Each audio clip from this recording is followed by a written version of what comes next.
Gamit sa Lobster water.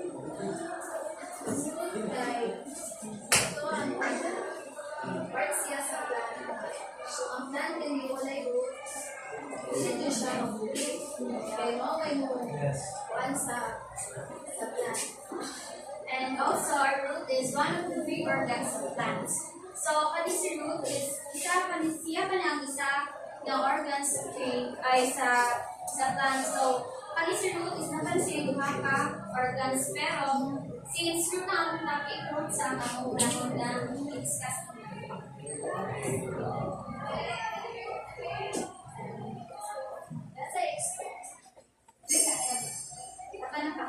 And also, primary function sa root is to take water and nutrients. So, like na to, mga human, di ba, need mga water and nutrients para mabuhita. So on as roots, nanapot sila na to like humans.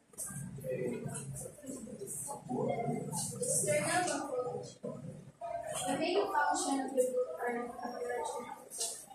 However, it can be also functions to regulate and sexual reproduction of animals. There are three major types of the root system. One is the system, second is the root system, and the last is the root system. So first is the taproot system. Taproot system originates from the seed radicle and consists of one main root, generally growing straightforward with smaller lateral or branch roots. It generates from the seed radicle or ang dicot. Dicot plants generally have this type of root system. An example niya is ang Carol radish, parsley, trees like oaks, elms, pines, and firs. So, kani si taproot system is kanang ang iyahang root means or iyang ugat sa seed is like pa-downward siya. Dili siya kanang first bitaw sa kanang sa mga sibuyas, nga bitaw nga like dagan siya mga bisag asa na roots na nakutang. Then pero kani taproot is downward na siya. Para siya kanang straight, somewhat straight or very thick siya na root. Dahil siya na root and kanang paubos na siya na root. Muna na siya ang taproot system. Next is fibrous root system. So muna yung mga examples sa taproot system. First ganito. And ganyan. Downward lang iyang root. Next is fibrous root system. Fibrous root system consists of numerous fine roots similar in diameter. It also originates from the seed radicle. Monocot plants generally have a fibrous root system. An example is grass, red, rice, marigold, white clover, maize, banana, millet, bamboo, and onion. So, as what I have said, iba ang taproot system is pa downward siya and thick siya. Ang kani si fibrous root is like daghan siya o kanang murag mga samsangad daw. Kapag mo ng ugat no, like first ito ng mga mangga, makikita man mo niya, di ba? O kanang ugat ko ng mangga, makikita mo mga roots na bisag-asa na maabot. Mo na siya ang fibrous root system. And ang kani si fibrous root system, di ba si root kay thick man siya na root. Ang kani si fibrous is thin siya na root. Means kanang nipis siya pero daghan siya mga ugat-ugat sa bisag-asa. So,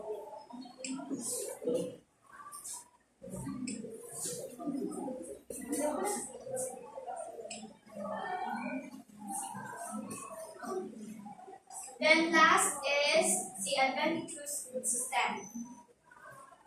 Adventitious root system is the roots which grow from any part of the plant other than the radicle. They may develop from the base of the stem, nodes, internodes, and in some cases, bark leaves. An example is ivy, sales, oak trees, and cypress. So, ang example na niya is makikita kita mo ka ng sa tangkong na nabitaw, di ba? Ang tangkong man is leaf siya nga nasa yung root isa karma, di ba? Root.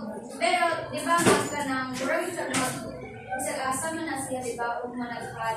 Then, di ba, ang ikadaghan na sa iyang kanang ani niya, makatulong na ko sa isang mga muriyahang o na pagkakay na naamay siya adventitious. Adventitious means na nag-adventure. Adventure ka ng doon sa asa. Possible was nga every root nga sa asa maka-form sa iyahang pagpunga kanang leaves or mga plants na naroon siya. Roots. Internal morphology. Examining a cross-section of the roots shows that roots have concentrate zone of tissues. In a cross-section of a young dicotyl, the following regions are present. More yung pagka-kanto internal morphology. First is a internal region. The internal region, the outermost layer of cells, which is only one cell thick.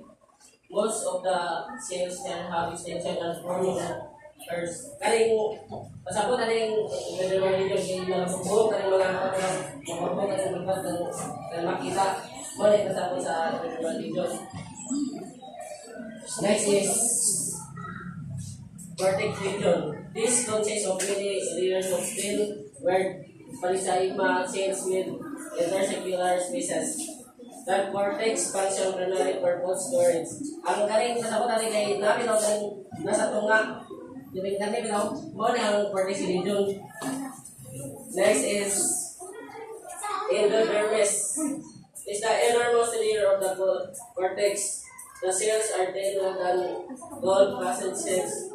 The rest of the cells are debilitated with the brain disc.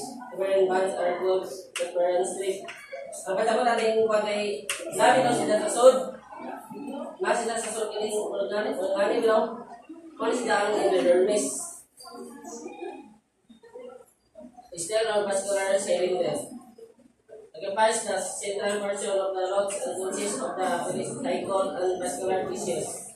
The pericycle lies internal to the endodermis and generally consists of a single layer of liver pericycle cells. Ang masapag kaling vascular siya nito, kaling balgali, kaling nito yung pagpulok. Muna sila.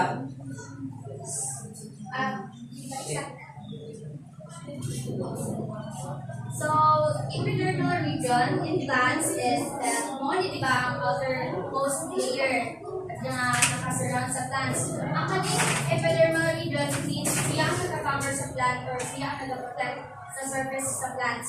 Para di ba na iba mga kanang plants kay kung imuhang gamayon ng ugal, ikaw di ba mga wak na ng iyang panit. So, kaning sa epidermal region, siya ang outermost layer ng earth na cover sa plants. And also, it protects the plants from infection and water loss. The cortex region it mediates the transport of water nutrients absorbed by the epidermis into the central vascular tissue via aqueductic and sympathetic roots. So, kani si root cortex nag-provide siya of gas space formation para sa plants ng food. Epidermis, it helps regulate the movement of water, ions, and hormones into and out of the vascular system. So, kani si epidermis is diba si cortex is murag na absorb the water. Harnessing the dermis, in and out ni siya ng absorb sa water na nakuha ni orchestration. And last is steel or vascular cylinder. Steel or vascular cylinder is the central portion of the plant root stem. So, lagay mo ni ang central portion is steel or vascular cylinder. Steel or vascular cylinder forms the central part of the root and is surrounded by outer layers, which is katungkulong si epidermal region, first region of si epidermis. And it is comprised of three different components, which is the first cycle, the xylem, and the phloem. And those mga components is ang wala to siya discuss in the moment.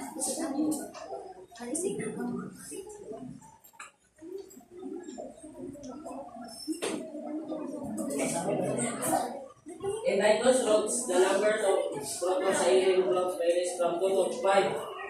In diploid roots, there is generally no pit. The methylxylene occupies the center of the root. In monopods, palisylmetose pit is found at the center.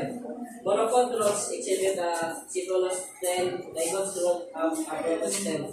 So katong sila is kanang paano sila mga differences about diploid and monopod roots. Parts of monopod first cycle, volume, and then sa kaning mo patches na siya ma-bulan na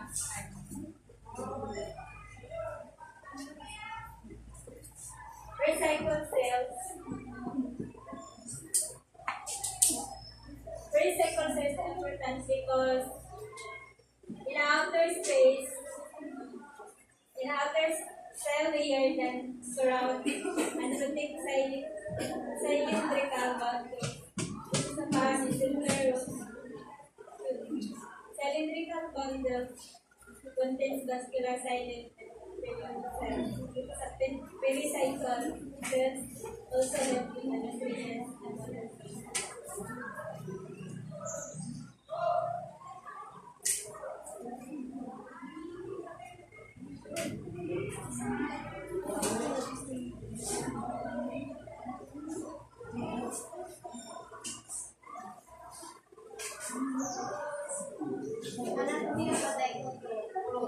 The region of cell division is called as the meristematic region.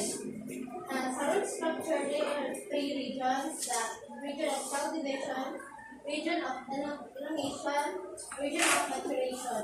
And the region of cell division composed of apical meristem tissue, region of active cell division. So, siya na-focus sa apical meristem tissue. Then region, which is the active cell division. Now, we call this here as the meristematic region or the region of cell division. Second, the region of elongation, responsible for the increasing the length of the root. So, magka-increase ang kanang length sa root. So, katapos siya makatas on length. And cells increase in size. Then the third, the region of maturation. Region of maturation, cell mature and differentiate into various applications. This is called the region of differentiation of growth per zone. Naka-differentiate cells sa kanang iyahang nag-upload may ito ng ugat. That's why this is the region of maturation. Maturation is very step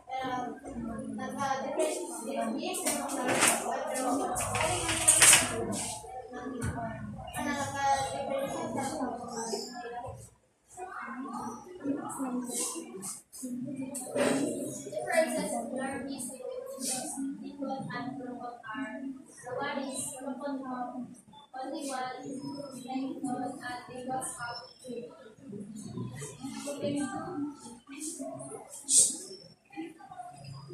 in those liquid seeds, the skeletons are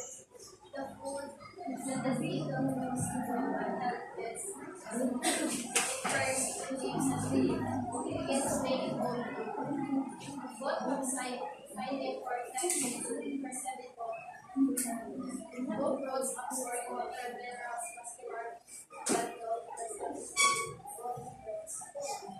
so, ang differences between dicot and monocot is that ang monocot only has one cotyledon.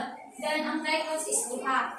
Then, ang similarities nilang duha is that monocot and dicot have xylem, cortex, and both roots absorb water and minerals, and also vascular bundle present in both roots.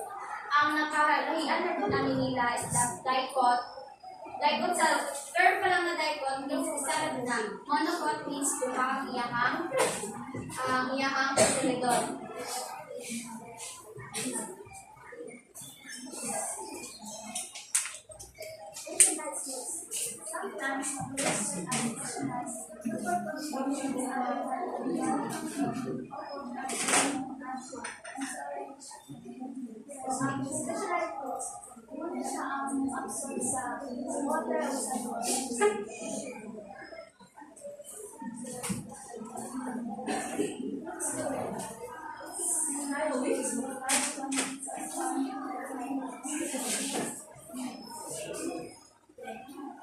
Ay, ganit silang seven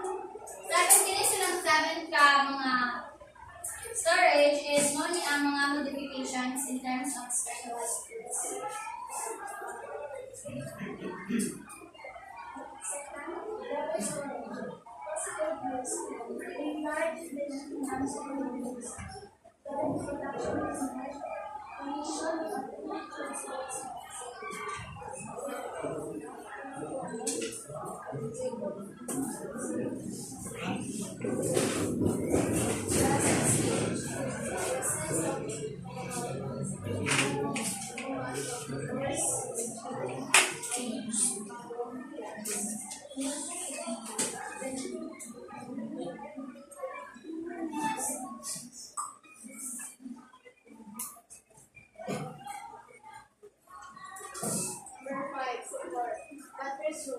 Big roots that look like they are raised from the base of the tree trunk. They may not come back to tapay na niya mula ko na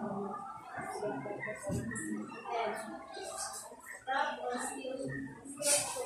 Aerial roots are using the branches na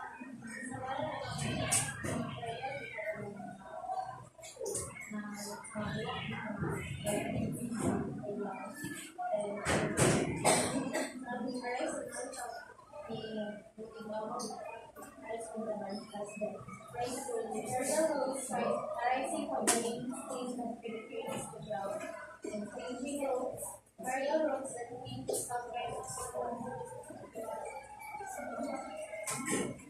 protection. Gases of plants of spaces bring reactions. And one young examples are specialized roots in plants.